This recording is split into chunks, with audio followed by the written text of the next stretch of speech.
venha viver para a Agra. Nós encontramos a sua casa de sonho.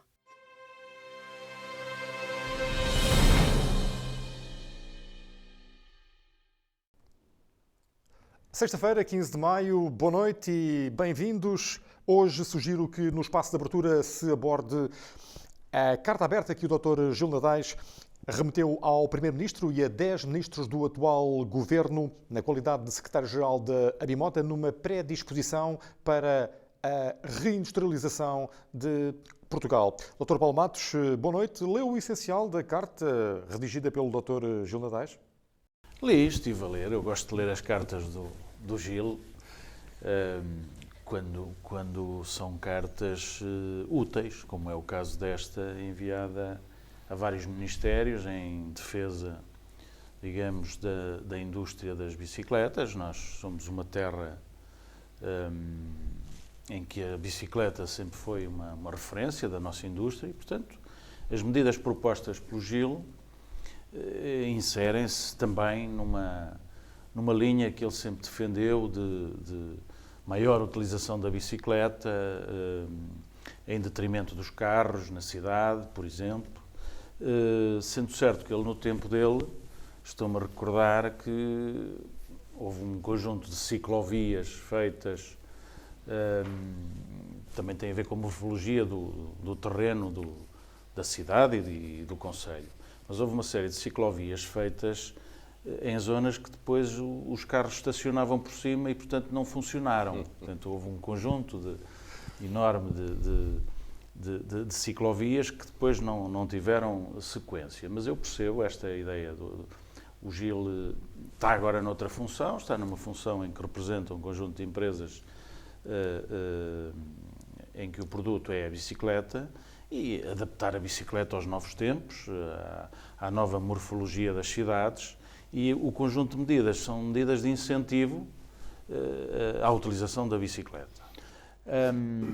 E, portanto, eu só posso estar a favor desse tipo de medidas, sendo certo que algumas posso ter aqui ou acolá alguma dúvida, como aquela de mais um subsídio para os funcionários públicos utilizarem bicicleta. Enfim, nós não podemos discriminar se é para funcionários públicos ou se não é para funcionários públicos. Portanto, o conjunto em geral das medidas acho-as corretas. Não sei até que ponto é que os governos sejam muito sensíveis a este tipo de propostas, mas, na verdade, o Gil, com esta iniciativa, também deixa uma marca. Primeiro, não vai fazer prova de vida, como os outros, mas diz, eu estou vivo. Quero dizer ao Governo, atenção que eu estou vivo e represento aqui, atualmente, nas minhas funções profissionais, um conjunto de empresas e uma associação empresarial cujos interesses quero defender. Mas, por outro lado, ele também deixa claro que não está a fazer aquela carta que não quer que seja lida como uma carta em representação só de uma associação empresarial. Quer, em nome de uma ideia que é a sustentabilidade e a defesa do ambiente nas cidades, que foi uma coisa que ele sempre defendeu quando esteve na Câmara. Nem sempre tomando as melhores decisões, nem as melhores... nós não podemos fazer. Eu também defendo a sustentabilidade e também defendo o ambiente.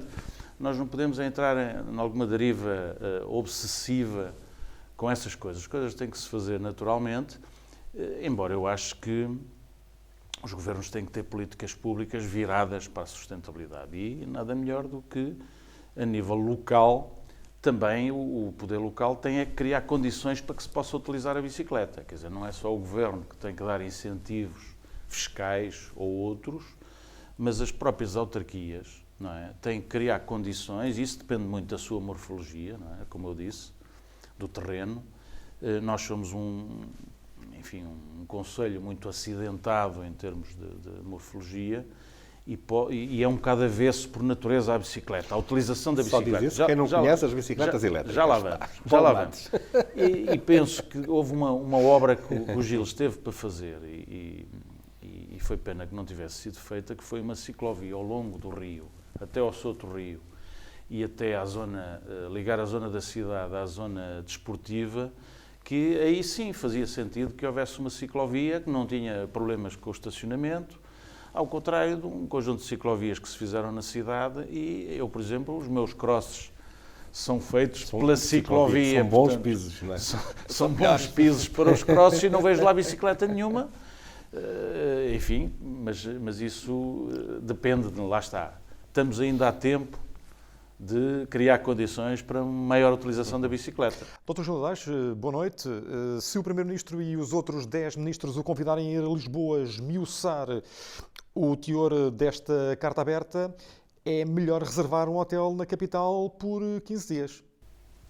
Talvez nem tanto, não seja preciso tanto, não é? Porque, boa noite antes de mais, Jorge Costa, Paulo Matos e seus ouvintes, mas talvez não seja preciso tanto. Mas agora há uma Isto coisa para que eu quero dizer esclarecer. que a carta foi enviada para o Primeiro-Ministro e para 10 ministérios. Sim. Porquê? Porque o Primeiro-Ministro é que coordena o Governo. E estas políticas, as políticas de sustentabilidade, são políticas transversais. E não vale a pena, se o Primeiro-Ministro não quiser e se não assumir que é uma política nacional e que deve ser seguida e que deve coordenar aquilo que quisermos, e fazer aqui uma ressalva. Eu sou o emissário. Aquela é uma carta da Abimota, onde eu sou secretário-geral, desempenho funções de secretário-geral. Mas a direção comunga daquelas ideias e, portanto, esteve de acordo com aquela carta e, de outra maneira não seria de esperar. Claro. E teve contributos, portanto, dos diretores também que estão vertidos lá. Portanto, aquilo não é um documento do Gil Nadaes para o Governo. É um documento da Abimota, claro, que foi subscrito pelo Secretário-Geral, pura e simplesmente só isto. Uhum. Mas tem um conjunto de filosofias que é preciso, que devem ser seguidas. Por exemplo, nós anteriormente batemos-nos pelo seguro, que o seguro escolar cobrisse as deslocações de casa para a escola e de escola para casa em bicicleta.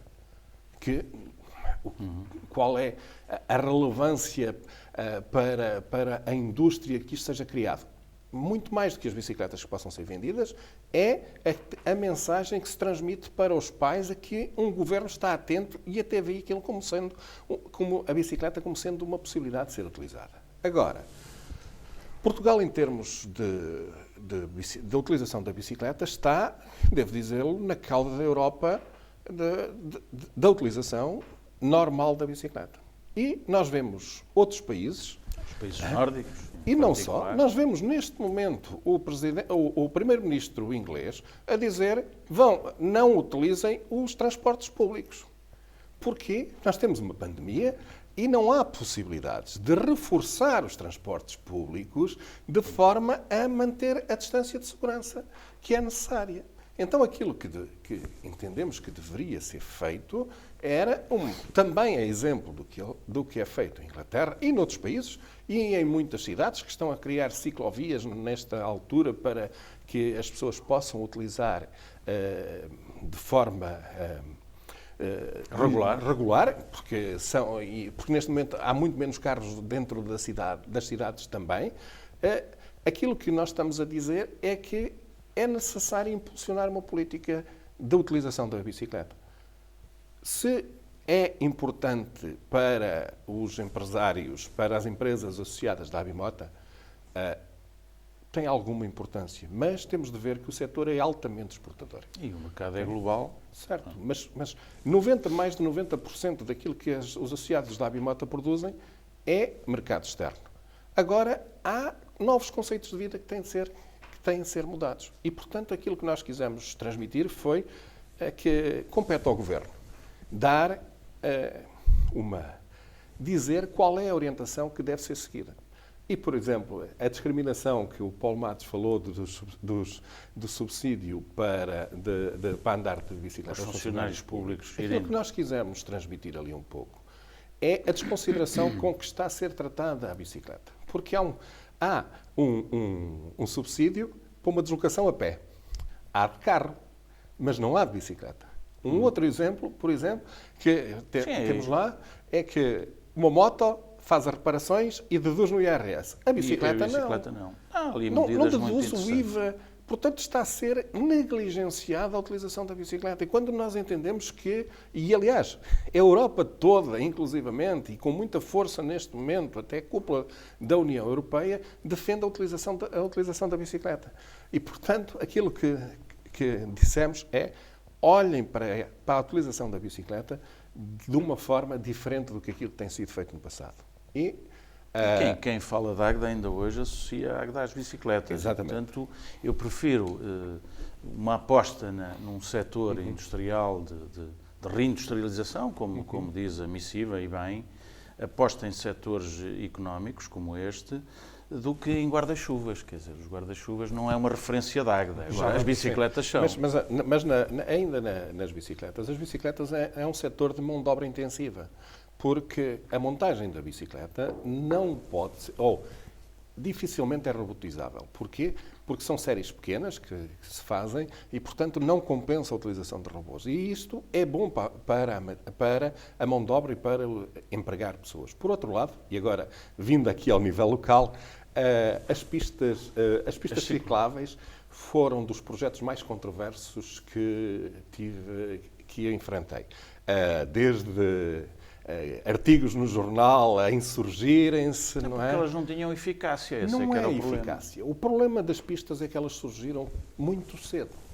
Okay? Relativamente àquilo que é o caminho das pessoas e a utilização das pessoas da bicicleta.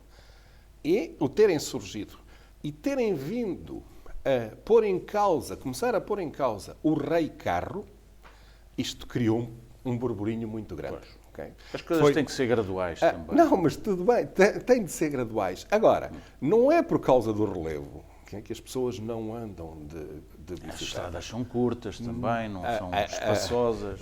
Mas aí temos outra situação e por isso é que nós, por exemplo, na carta apontamos para que dentro das cidades seja estabelecido um limite de 30 km/h.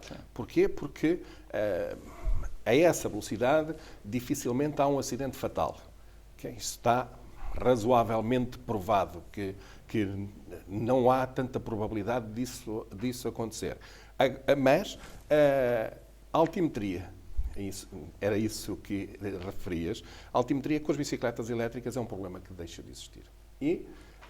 Mas aquilo que eu referi, daquela pista ao longo do rio, em ambas as margens, sim, fazia todo sentido e não foi feito. Mas isso é para uma vertente de utilização da bicicleta que faz sentido, mas a grande aposta neste momento que existe em termos da Europa é nas deslocações casa-trabalho e trabalho-casa. Portanto, aí que podem ser, a bicicleta elétrica é perfeitamente compatível com deslocações até 10, 15 km, porque permite velocidades médias sem grande esforço de 25 km/h. E não se começa logo a pensar o problema que nós temos do clima.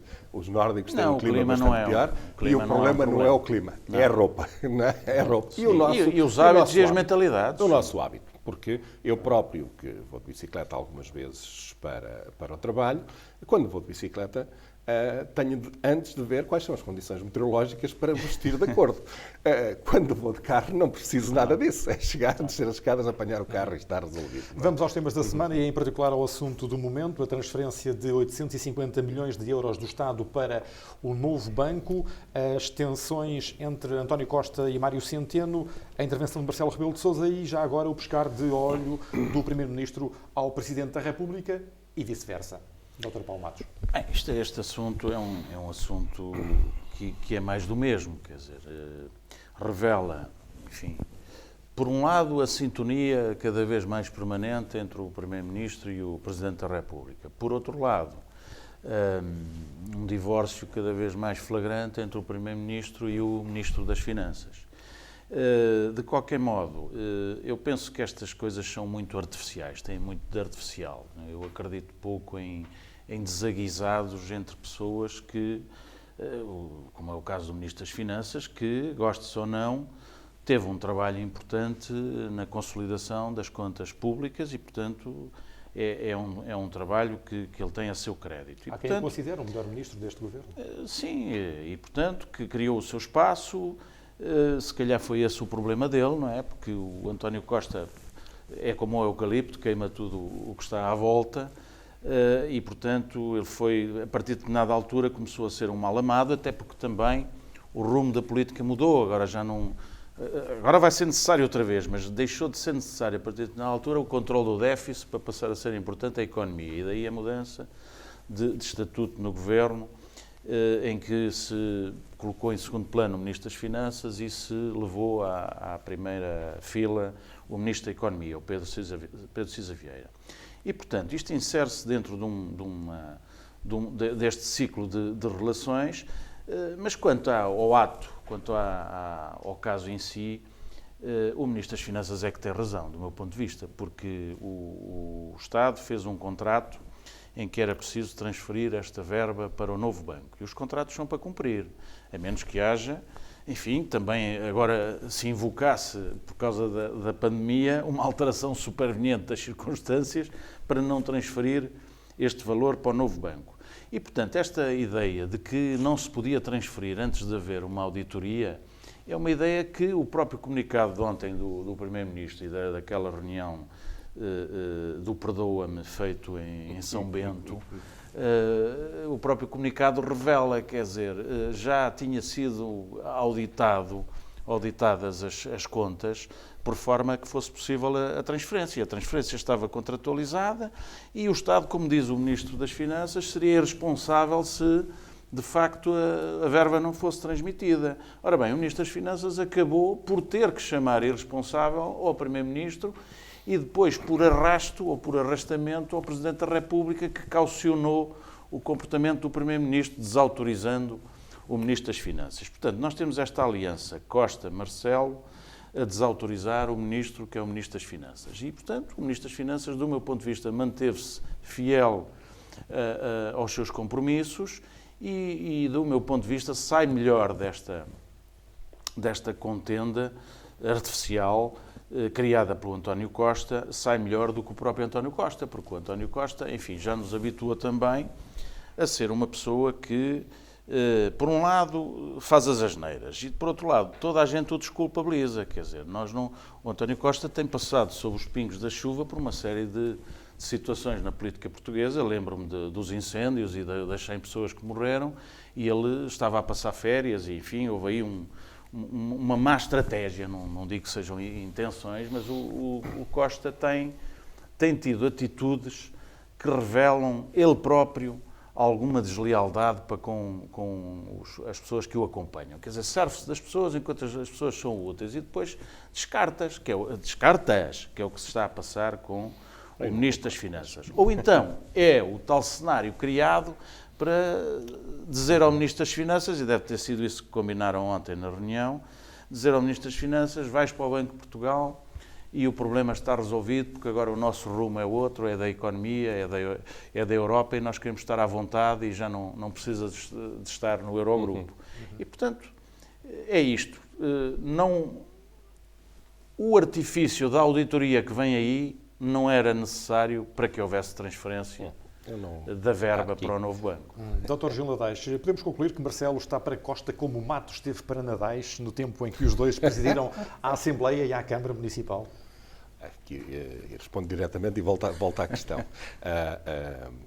Aquilo que eu tive da parte do Paulo Matos foi sempre um comportamento leal e completamente institucionalmente. Não houve problemas. Onde tivemos dúvidas, acertamos. E para além do respeito mútuo. Exato. Não tínhamos que estar sempre de acordo. Claro, mas sobre o Presidente da República e o Primeiro-Ministro eu tenho mais dúvidas, mas isso iremos falar. Sobre o Mário Centeno, eu tenho uma ideia bastante diferente do Paulo Matos. Ele queria ir embora no final do primeiro governo. Efetivamente, ele fez um bom trabalho. Agora, a forma como o fez não é para mim a mais adequada. Ou seja, dizer aos serviços, o Orçamento de Estado podia lá ter tudo. Okay? Só que depois só se fazia o que o Sr. Ministro das Finanças queria. Eu não sei, sinceramente... Ele é que passa o cheque, essa é que é a questão. Então, mas ele que vá lá e que diga, não, eu só estou disponível, ok, para o orçamento chegar a este nível. E está no orçamento também. Calma, eu nem estou a falar, os 850 milhões já lá vou, mas estou a falar só da postura dele anterior. Ele dizia assim a um organismo qualquer do Estado, vocês em orçamento têm 1 milhão, imaginemos. Mas desse 1 milhão vocês só podem gastar 500 mil. E nesta rubrica, nesta e na outra. O resto tem de vir ter comigo. Ou seja, o orçamento era um faz de conta. Por isso é que é as célebres cativações que os organismos não gastavam o dinheiro todo, não conseguiam gastar. Ora, isto, embora Sim, tenha ele, sido... nesse aspecto foi um habilidoso também. Foi, né? ele jogou Centeno. habilidosamente. Ele nunca precisou de fazer orçamentos suplementares. Porquê? Como ele jogou sempre com as cativações, nunca os organismos tiveram dinheiro tiveram a possibilidade de esgotar todas as rubricas que tinham no seu orçamento, de fazer as coisas. E depois, aquilo que acontece é o que se está a ver agora, que o Sistema Nacional de Saúde estava pelas ruas da amargura e os investimentos em Portugal foram mais baixos do que na altura da Troika. Ou seja, se o Gaspar, até vou defender aqui o ministro do enorme aumento de impostos, okay? Além de ter aumentado os impostos, tivesse cortado nos investimentos, tinha feito uma maravilha, não é? Porquê? Tinha puxado o déficit logo cá para baixo, mas deixou que continuasse a haver investimentos. Porque senão o que é que se vai verificar a médio prazo? Aquilo que se verificou no Sistema Nacional de Saúde, aquilo que se verifica nos comboios, etc. Deixa de haver investimento, deixa de haver dinheiro para fazer manutenção e as coisas caem. Mas isso significa que o Costa quer correr com o Ministro das Finanças? Não, ele queria ir embora. Okay? Ele queria ir embora. Isso com as obrigações que tinha no Eurogrupo e as pressões do Costa, admitiu ficar mais algum tempo neste governo. Mas, obviamente, ele também foi colocado para 15º plano, talvez, pronto, não digo tanto, mas assim lá para baixo, na hierarquia do governo e na atuação, na visibilidade que lhe era dada. Isso é absolutamente...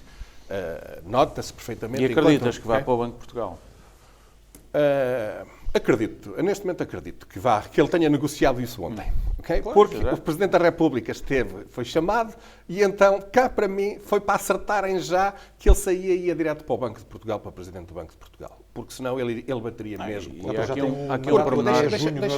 Deixa-me continuar. Agora, os 860 milhões... Ele tinha de cumprir esse compromisso, Sim. efetivamente. Mas o Estado não tem de cumprir os compromissos deles com todas as empresas portuguesas, que esses 860 milhões talvez dessem para pagar a todas, que podiam pagar ao fisco e resolver essas situações todas. Sim, mas tinha que alterar o contrato ou renegociá-lo. Não, mas o Estado tem um contrato com todas as empresas, que os hospitais, quando compram a 30 dias. E tinham de pagar as suas faturas a 30 dias. E não pagam. O Serviço Nacional de Saúde não pertence ao Estado. Quantos Estados é que nós temos? Temos o Estado dos grandes e dos pequeninos? É que isso é o que parece aqui assim. Sim, mas Os contratos com os grandes têm de ser respeitados milimetricamente. Com os pequenos, seja como Deus quiser, e havemos de nos resolver. Isto não é um Estado. Sim. Isto não está correto. Mas eu estou a abordar do ponto de vista político. Agora, o Presidente eu da ia até República... dizer a quase uma asneira, mas não me atirei areia para os olhos. Que foi um erro de comunicação e não sabia, tinha de fazer o pagamento. Tinha de fazer o pagamento. E ter lá os atrasos dos... Tu achas que o Ministro das Finanças está feito com os financeiros? Não, o Ministro das Finanças veio provar o seu poder. Okay? E criou uma crisezinha. Okay? Criou uma crise. Sim. Okay? Ou foi traído pelo Primeiro-Ministro. O pior disto tudo, eu não completei há bocado e queria completar, o pior disto tudo é o Presidente da República que se mete neste tipo de contendas fazendo telefonemas, se é que fez, ou tomando partido. Quer dizer, o Presidente da República tem que estar... Eu acho que nos próximos tempos nós temos que reavaliar para que serve o Presidente da República em Portugal, no nosso sistema. Se é para se colocar ao lado no jogo político e intervir no jogo político, o sistema tem que mudar. Mas o Presidente da República teve agora uma atuação... E ele intervém muito e eu não estou de acordo com essa forma de estar. Não, intervém aos zigzags. Okay? Depois depende da forma como é sempre abrindo o guarda-chuva para proteger o António Costa.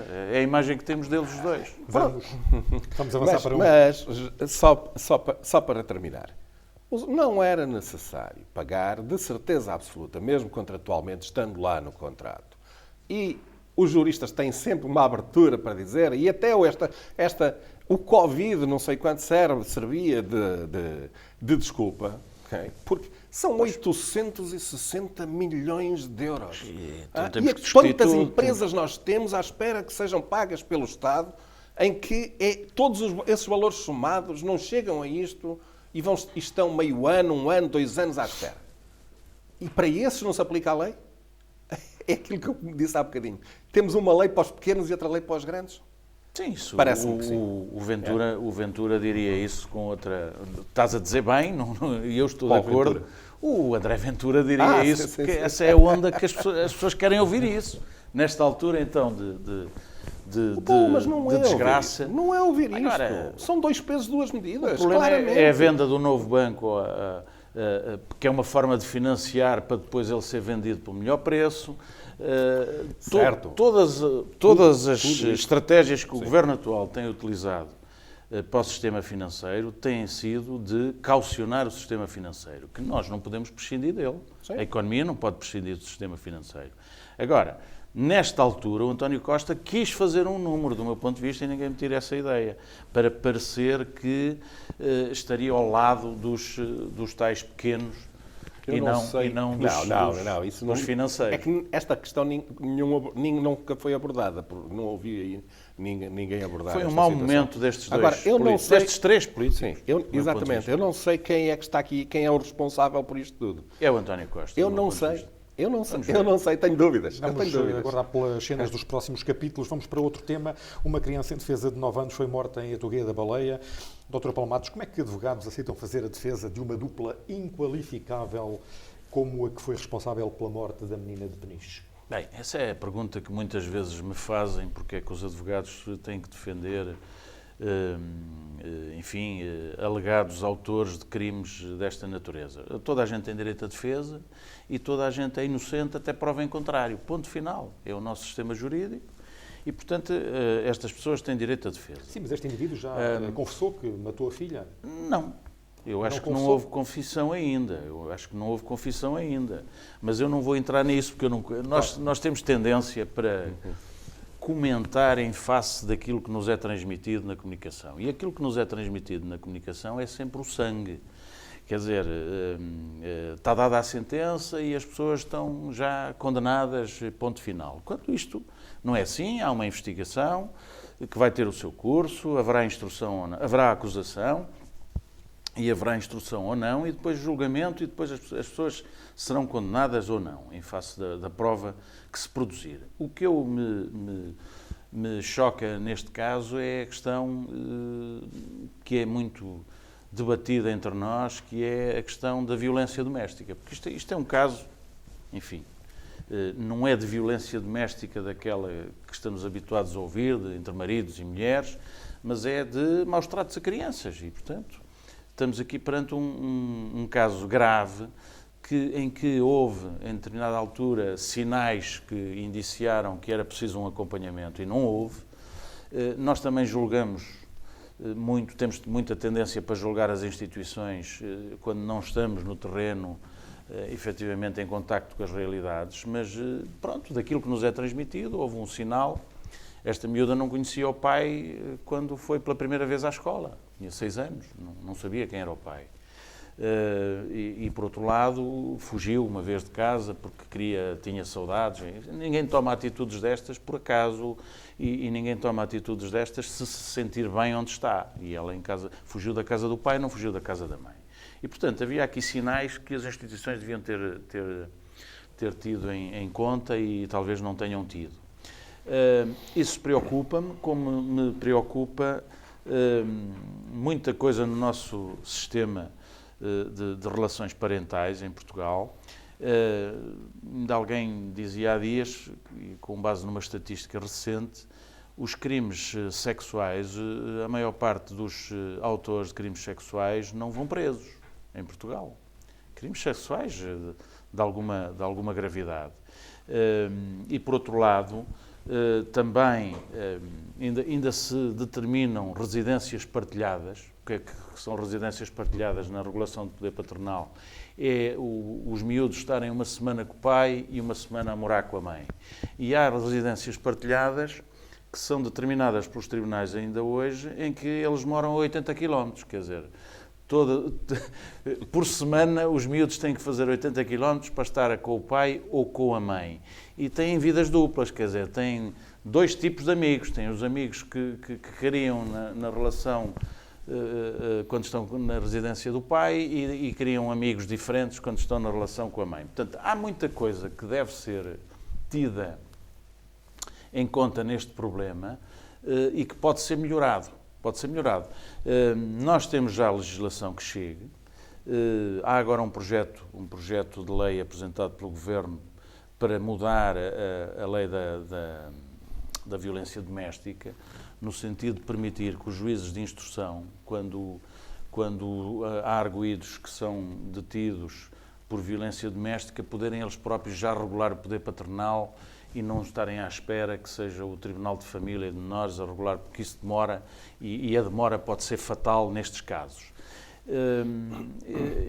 Esse projeto está em discussão na Assembleia da República e já está a ter alguma crítica, porque vai haver alguns conflitos de competências, quer dizer, os juízes de instrução criminal são talhados para resolver problemas do crime, não são talhados para resolver problemas de direito da família.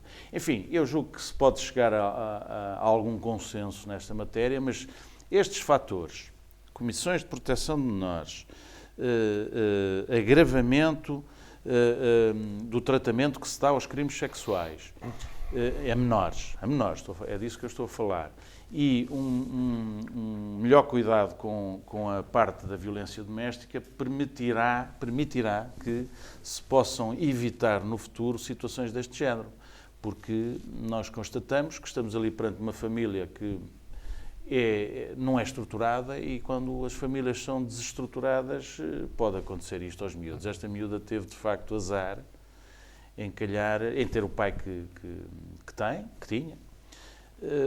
E também vamos ver como é que os factos vêm ao de cima e nós temos de trabalhar com base em factos e não com base em opiniões que nos são transmitidas pelas CMTVs deste mundo, que têm a sua utilidade, mas também há muita coisa que vem para cá para fora que não corresponde realmente àquilo que se passou. E, portanto, temos que aguardar serenamente, como devemos aguardar sempre em casos judiciais. E, portanto, os advogados podem defender estas pessoas, não quer dizer que as absolvam.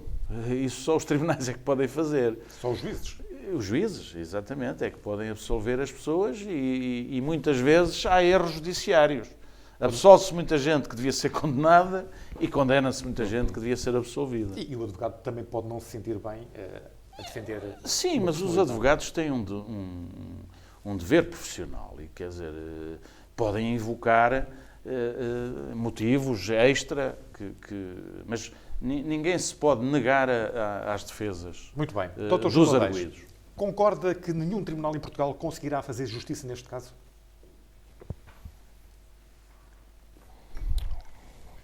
O tribunal faz a justiça possível, não é?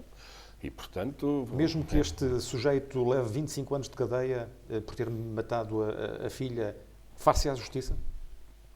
É a justiça possível, sempre. Isto, nada daquilo que nós fazemos é absoluto. E ele nunca passará 25 anos na prisão, do que se tem ouvido, e é verdade. Por causa da liberdade condicional, ele aos 20 anos e uns meses sai da cadeia. Porquê? Porque a pena devia ser mais do que 25 anos, a pena máxima em Portugal. Pelo menos 30, para estes casos. Ou para o homicídio. Eu conheço mal o sistema de justiça português, mas aquilo que me parece ter na base é da recuperação da pessoa e da sua reintegração, se possível, na sociedade. E, portanto, embora eu acho que o crime que ele cometeu é hediondo, okay, acho que, mas eu não sou defensor da pena de morte. E, portanto, ou da prisão perpétua. Ou da prisão perpétua, não é? Porque a pessoa cometeu um crime, mas pode cumprir a pena que a sociedade, numa determinada altura, considerou justa para aquele em função das provas. Justa para aquela pena, e depois deve ser reintegrada na sociedade. Eu tenho que... Só devemos afastar da sociedade aqueles que, comprovadamente, são incapazes de viver em sociedade. Eu não sei, não conheço este caso, para saber se foi um ato momentâneo de loucura, se tem um histórico, se faz parte de traços de personalidade, o que é. Portanto, não posso dizer e ter uma posição afirmativa. Eu acho que devem ser afastados em permanência da sociedade aqueles que comprovadamente não são capazes de se conter para cometer atos que vão contra as pessoas e contra outros cidadãos. Não é? Portanto, esses até há a figura dos inimputáveis que são afastados da sociedade. Não é? Não são presos, mas são... É mais ou menos. Não será o caso deste. Não será o caso deste, não é? Mas, portanto... Vamos avançar, então, para outro tema. O Governo decidiu suspender todos os festivais de verão e espetáculos análogos até 30 de setembro. Em Águeda, o Presidente da Câmara pretende realizar algumas atividades do Agitagda, já o fez saber.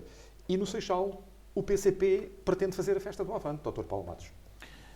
Muito bem, eu penso que quer o caso da Festa do Avante, quer o caso de festas como o Agitagda, não deverão ter um tratamento diferente do que têm os outros festivais que estão suspensos até setembro. 30 de setembro. 30 de setembro.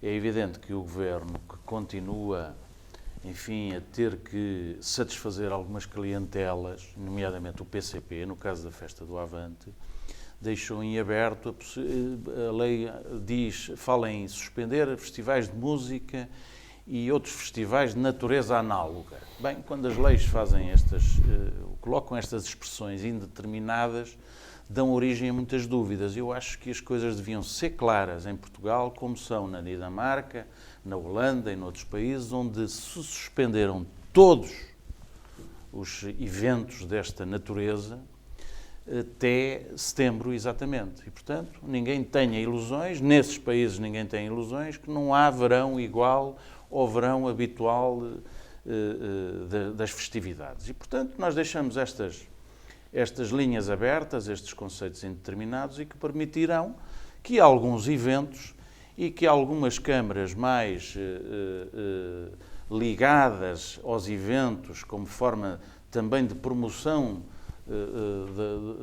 não só das terras, mas da própria ação do política local, podem ter a tendência para realizar os eventos, e é o que vai acontecer certamente em Águeda com a Agitagda, noutros moldes, como diz o Presidente da Câmara. Nós não sabemos o que é isso dos outros moldes. Vamos lá ver. Se as regras não são apertadas, depois há esta liberdade. E eu percebo o Presidente da Câmara, porque eu percebo que há uma ligação muito forte e o Gil criou o Agitagda, ou melhor, desenvolveu a ideia do Agitagda, que já vinha Foi criado mesmo. O Agitagda é um nome para um evento. Foi criado um evento. Ainda hoje estive a recordar, mas, enfim, ainda tenho que ver melhor isso. Nós temos a memória curta. Nós, aí nos anos 2000, a Câmara Municipal realizava em todos os verões umas festividades que envolviam a de Orfeu, que envolviam um conjunto de associações locais, e a festa era mais local, não era uma festa com projeção externa, nem com projeção internacional, como tem o Agitagda. Isso é verdade. Mas, portanto, havia uma festa caseira. Depois a festa contigo, na Câmara, transformou-se numa festa mais cosmopolita e internacionalizou-se a partir de determinada altura, por mercê dos chapéus de sol ou de chuva, conforme se lhe queira chamar, coloridos, e que são uma marca, efetivamente, da Águeda. E nós não podemos alijar, não podemos hipotecar esse adquirido que temos. E, portanto, o Agitagda é uma marca importante para a Águeda. E deve ser continuado e deve ser melhorado. Isso é inquestionável. Nós vivemos em pandemia. E nós temos que ponderar, como ponderamos muitas vezes entre a segurança e a liberdade, nós temos agora, perante o Agitagda, que ter o mesmo tipo de atitude. O que é que nós queremos? Proteger a saúde ou continuar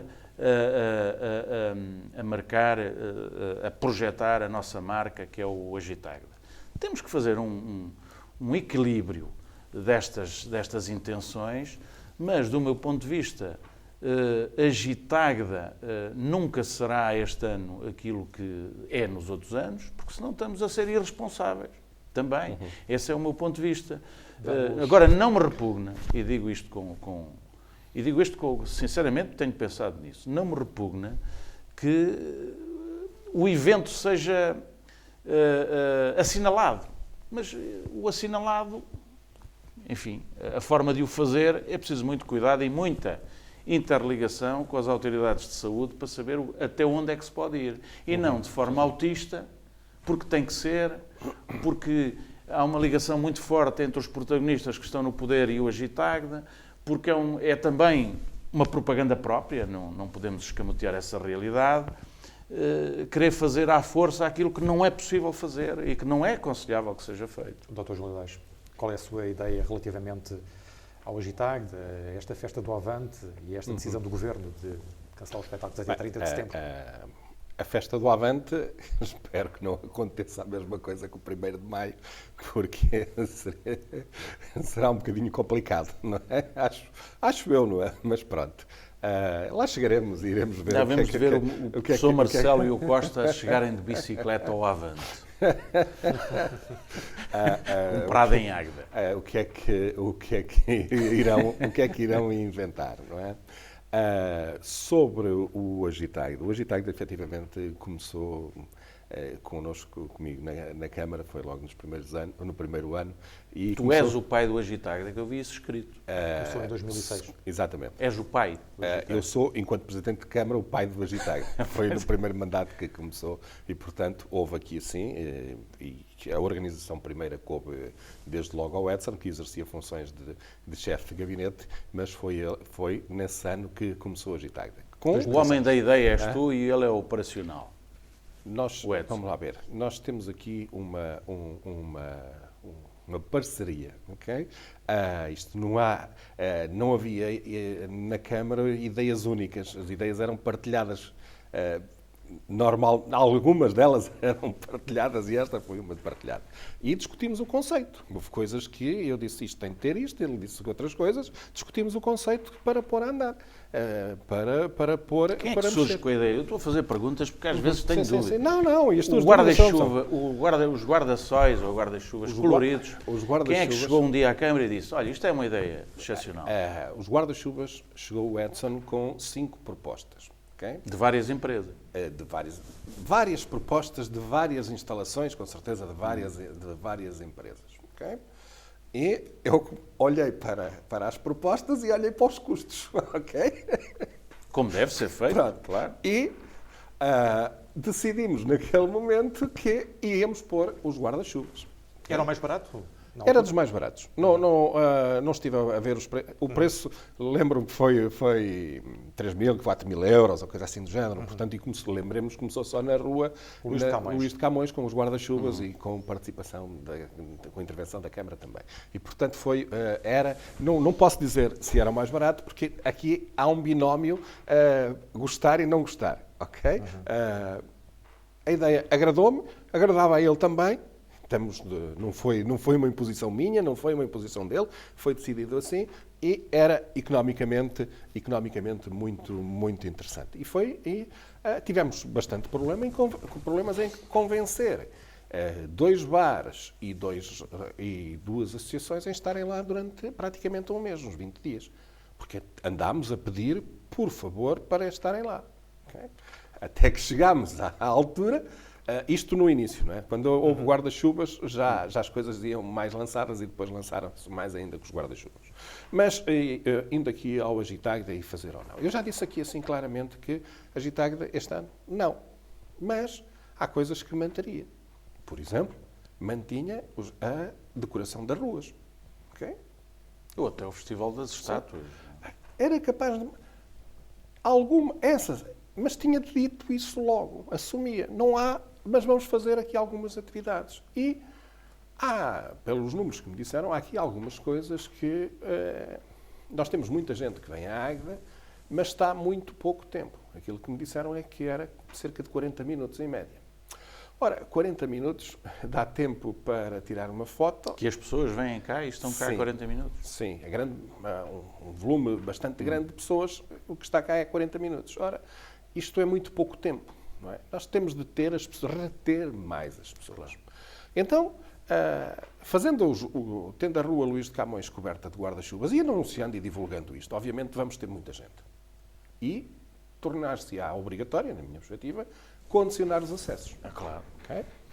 Para condicionar os acessos, ora, se isto é um problema, vamos tentar tirar daqui uma mais-valia. O que é que vamos dizer? Podemos dizer, pode vir a Águeda tirar fotografias nos guarda-chuvas, venha-nos visitar, porque estamos disponíveis e continuamos a manter, mas almoce connosco. Ou venha cá e veja um roteiro do nosso concelho. E o que é que isto lhe pode permitir? Como temos os acessos controlados à rua dos guarda-chuvas, o senhor tem primazia tendo consumo no comércio ou no restaurante ou coisa assim do género, entra diretamente. Ou seja, envolvermos e potenciarmos o comércio cá. E claramente anunciar, não temos festivais, não temos tasquinhas, temos a animação das ruas, mantemos a nossa imagem externa, porque o Agitagda tem duas componentes.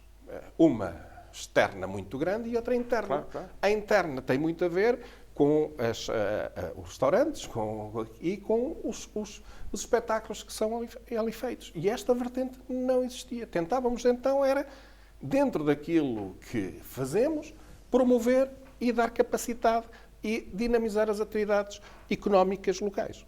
Estamos já com o nosso tempo a esgotar-se. Muito rapidamente, o tema da Covid-19 motivou esta semana críticas do provedor da Santa Casa da Misericórdia de Águeda à Câmara Municipal.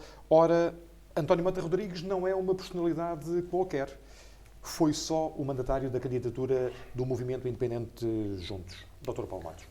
Bem, eu estive a ver a posição do António Mota e parece que finalmente a sociedade começou a despertar para a falta de apoio que a Câmara... Já falámos aqui noutros programas, a Câmara promete muito apoio às IPSS nesta fase, mas ou o apoio não chega ou chega muito tarde. E o que chega é muito diminuto. E, portanto, o Sr. António Mota enfim, representa o que muitas instituições neste momento no Conselho, ou porque têm medo, enfim, de não terem depois apoios que necessitem no futuro, ou porque são, enfim,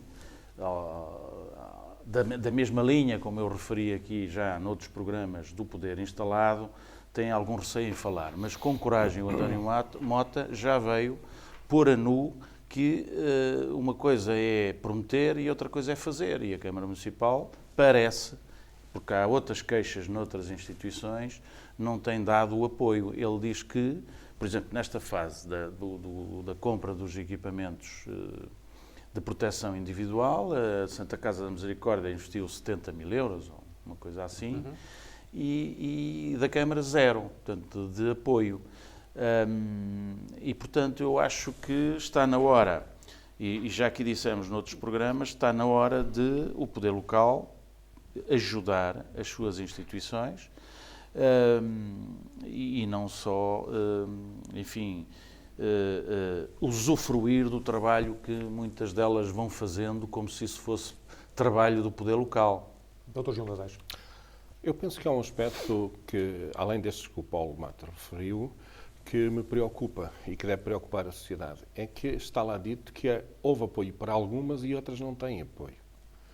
E isto é preocupante. Eu não reparei, mas isso só vem ao encontro do que temos dito.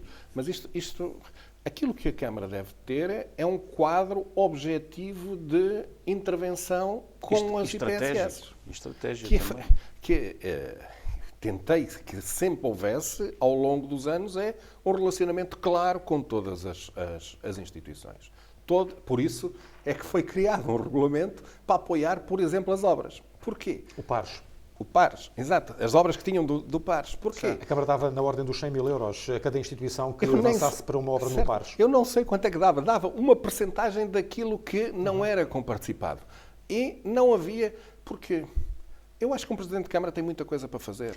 O António Mota não deixou de dizer que recebe 2.300, Santa Certo. Casa, Exato. 2.300 euros por mês para o CATLA, Certo. Centro de Atividades de Tempos Livres. Certo. Mas porquê é que foi feito um regulamento? Porque todas as associações sabem com o que é que contam. Não têm de ir de chapéu na mão, pedir ao Sr. Presidente, olha, dê-me aqui um jeitinho, veja lá, ou fazer-se estar muito amigo. Não sei. E a Santa Casa são os mais vulneráveis, que são os idosos, etc. Desculpa, é todo o tecido de IPSS e de associações que deve ter um quadro claro onde se movimenta, para saber o que é que pode.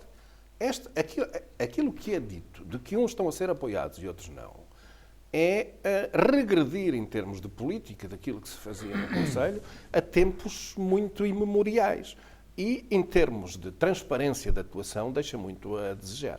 E a Santa Casa também não é uma instituição qualquer, é só a mais antiga e a maior instituição de solidariedade social do Conselho de Águeda.